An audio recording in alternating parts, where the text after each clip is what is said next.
Good morning, Britain. It's just 3 minutes past 7 in the morning.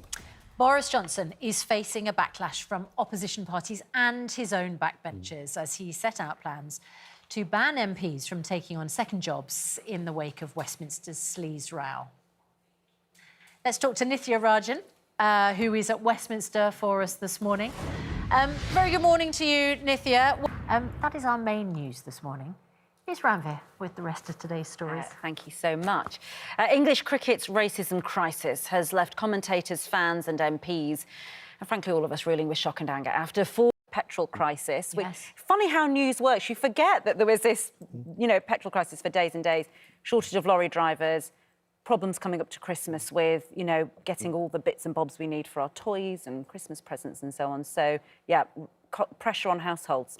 The target's 2.5%. Yeah. It also, of course, puts pressure on, what we pay, our wages, because, the rate of, we know that the government have announced that the minimum wage will increase. But again, will it keep in line with inflation? It's almost impossible to think how it can. I filled up my car the other day. Yes. And realised I have a gas guzzler because it was almost £100 for a full tank of petrol. Exactly. I mean, it's an eye-watering amount of money and will become unaffordable for a lot of people. I mean, the price of petrol is kind of off the charts. And it also leads in, doesn't it, to this idea of work... Cut your costs, absolutely, can't you, by using Zoom. And we've all got used to low mortgage rates, but, just a quarter point, half a point, suddenly that starts to make a huge impact on your family finances. When I was young, interest rates used to be above 10%. They've been so low for so long. Yeah. They were in the teens, actually, weren't they, in the 80s? Yeah. Ranveer, thanks very much indeed. Now, Ed, you talked about the fact that today is your last day on this programme. You've been on our screens a lot. Yeah. Because, of course, you had this remarkable two-part documentary where you went into care home and into people's homes to look at the work of unpaid carers, and those unpaid carers under so much pressure right now.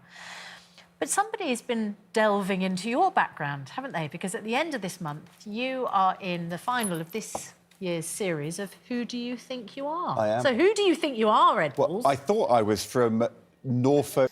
Surgeon on HMS Victory. He actually fought in the Napoleonic Wars. Wow. And back then, being a surgeon wasn't like today in a white coat. It basically was the same as the carpenter. You arrived with your bag of tools, he sawed things off, loads... No, I mean... Ouch. That programme is such a roller coaster. Yeah. It's so draining, but amazing. So I just want to talk to the viewers about something that you raised this morning, and you've been open about it. Yeah. And that is that you said to me this morning, the Ed Balls of 12 years ago would not believe that you could do what you do now. And that's not the Ed Balls who was a politician and an MP, couldn't believe that you could be the journalist, well, that is kind of true. A television programme. More personal. Yeah. And I think it's very inspiring, especially for any children out there who might be struggling with a stammer. Yeah. Because it was only in your recent history that you actually managed to acknowledge and deal with the stammer that you have. I didn't find out, but the idea that I could be on Good Morning Britain, looking at the screen, reading the autocue, getting through a morning like this with all this noise in my ear. I mean, 12 years ago, I would be a meltdown. And actually today, loving it. You're just doing such a terrific job. And I do think, and I know that you think it's really important as well, just to encourage anyone watching who thinks, what is this thing I'm struggling with? And how can I get the confidence to speak? And Gareth Gates, the singer. Yeah. The King, King George VI. Yeah. Ed Sheeran. They've all got stammers.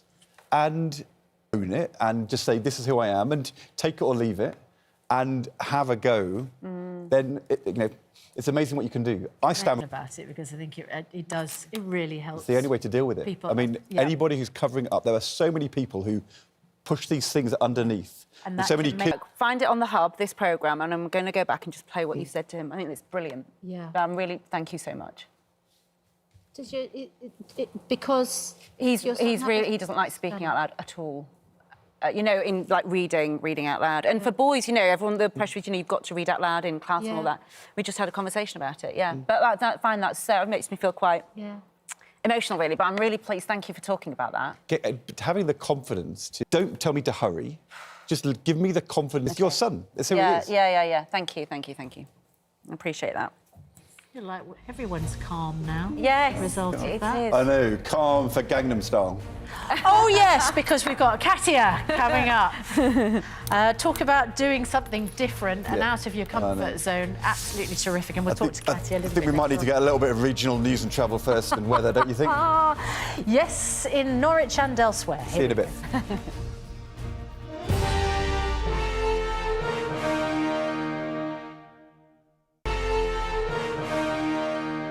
I know, I'm saying it's the worst thing, the Bible. For a person with a stammer, reading from the Bible is very Really needs difficult context. because you can't rewrite it. That's what I was saying. That's what I meant. It needed an awful lot of context, but we're still talking about the stammering. We're chatting here. I love the Bible, I just find it hard to read from it. Yeah, and that was something that you were forced to do when you were at was. school. Reading out loud, It was the hardest I was thing forced to do it as a cabinet do. minister. Gosh, it's 7:24 in the morning. It is in the morning. You're absolutely right. Although we have plenty more still to come. Unvaccinated Germans could face lock. Spark a debate, wouldn't it? We're going to would. discuss that next. You're watching Good Morning would. Britain on ITV.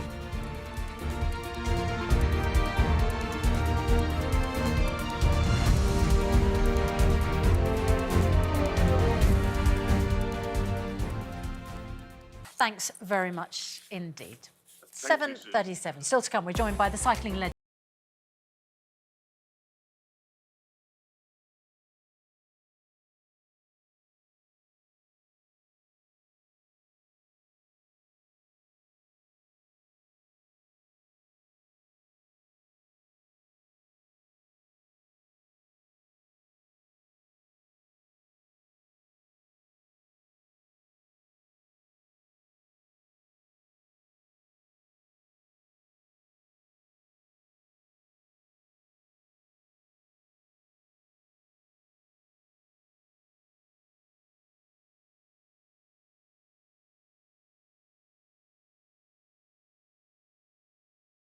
Impact for so many people. It's such a worrying thing to deal with, but amazing. Still to come, Strictly's Katya Jones is here to reveal who her favourite women TV. See you in a moment.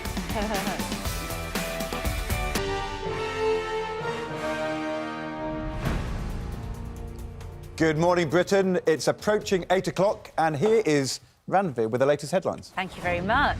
Seeing this year. Today, we're reuniting, Katya, with surprise stars. How many years ago? Who your favourite Strictly Come Dancing partner is? Don't do this to me. Who's my oldest, I can tell you. I knew your coffee order. I still remember it, I think, actually. Yeah. It's Americano with this much hot water in it. It's like a... Is that right? Size. Got the show to do. Yeah, and the Gangnam Style has become one of the iconic Strictly dances, hasn't it? Yeah. Leave the show because you... Obviously, that's the game. His mum comes out fighting. And then you come out fighting as well. You posted a statement just a couple of days ago saying that the reports that you had had a tantrum and were threatening to quit the show were just lies. Rubbish. Yes. So how would you describe this year's experience? Oh, absolutely phenomenal. This is my 6th year. I had said, I just love dancing so much. I didn't realise how much I'd fallen in love with it and what a challenge and how much respect he's got for dancers. So, yeah, no, it was an incredible year. And, I mean, compared to last year where we had to withdraw due to COVID. I know. Yes. Because, of course, you danced with Nicola. We did. And then you had to withdraw because of a positive COVID test. But that broke a mould, didn't it, dancing with Nicola I'd like Adams? to think so, yeah. And we only did 3 weeks, and after movie we had to... It's really important to understand what is special about Katya. Because, I mean, she is a genius choreographer and comes up with these great stories and these great moves. She's also incredibly tough. But the thing which is special about you is you are the most generous professional. And you always make them special, and it is... to do, and sometimes they don't go right. Well, when that lift didn't go right, it was so funny, because we had rehearsed that so many times, never been... I mean... the Strictly curse you were talking about earlier?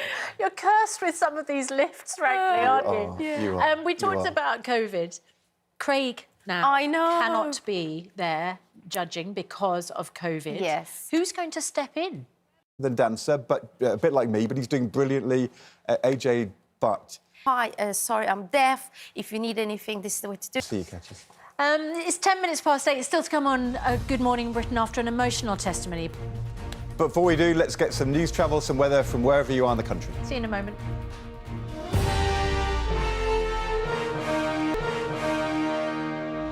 Twelve minutes past 8, still to come. Celebrities turn the tables on the fraudsters. 16 minutes past 8. We would normally be suggesting you stay watching for the government minister this morning. And in fact, Anne-Marie Trevelyan is out and about doing other interviews. But Ed Balls, apparently, she doesn't want to do this programme. When she cancelled, I thought it was because she was cancelling all of her interviews on all broadcasters. No, it's just us, and it takes me back to 2020, which is when we didn't see a government minister for just over 200 days. Gosh. And But, I mean, you know, I'm cuddly. I mean, you know... I mean, why would she not want... For 1,000 marbles, as they're known, but of course the Greek Prime Minister said they were stolen by Lord Elgin. We can give the Parthenon marbles back if we could have the Greek Prime Minister in return. What about that? Yeah? Is that a deal worth doing? Yeah. Would he want the job? No, probably not. That's the question. No. Would he want to go to the 1922 MPs? They've got to stop all of their jobs they've been doing. Yeah, and earning any extra money on the side. Probably not.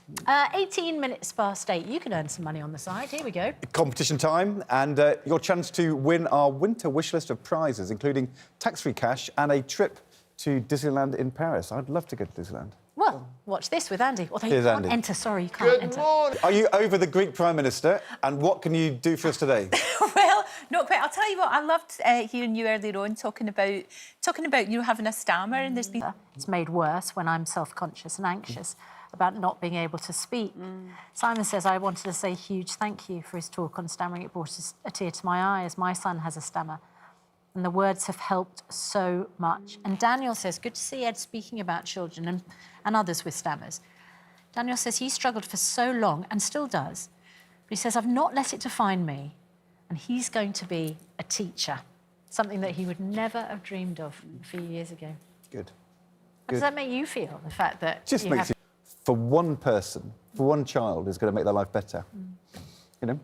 What more could you want in life, really? I think we can confidently say you've done that for a lot of children and a lot of people this morning. So well done. Thank you very much for Thank you, that. Susanna. 8:22. So, cricketer Azim Rafiq also changing things in our country with his testimony yesterday. Fought back tears when he spoke to a parliamentary committee describing his harrowing experiences of racism whilst at the Yorkshire County Cricket Club. He says he felt isolated, he felt humiliated, and he explained all of this to MPs. Here's just some of his testimony. Martin, I want to ask, because this, as you've just said, this destroys people's lives. I mean, at one end of the scale, you have, someone like me, and my face is used to advertise bogus diet pills, which I've never used, saying that I endorse them. It's absolute rubbish. I don't endorse any diet pills. And people get in touch with me sometimes and say, I paid for these pills, they never arrived. Or, if I invest, I bought these for my mum, how did they help you? And I think to myself, please don't fall for it. I've got nothing to do with them. That's one end of the scale. At the other end, Martin, if someone like you, trusted financial face, and people have lost out. And I know it hurts you emotionally, but it's hurting their lives, isn't it? Look, some people have lost... Lewis, thanks very much indeed. A government spokesperson said, we have been clear that online fraud is a huge problem and the government is continuing to explore additional legislative and non-legislative solutions to combat it. We're looking into the entire issue of online advertising, including whether tougher regulation is needed. The government will respond to this letter in due course. Look, it's needed. Well, the celebrities aren't doing it for their own reputations. They're doing it because those reputations are being harnessed to con people out of hundreds of thousands of pounds. 8:43, still to come. Delia Smith joins us after the break. You're watching Good Morning Britain on ITV. See you in a moment.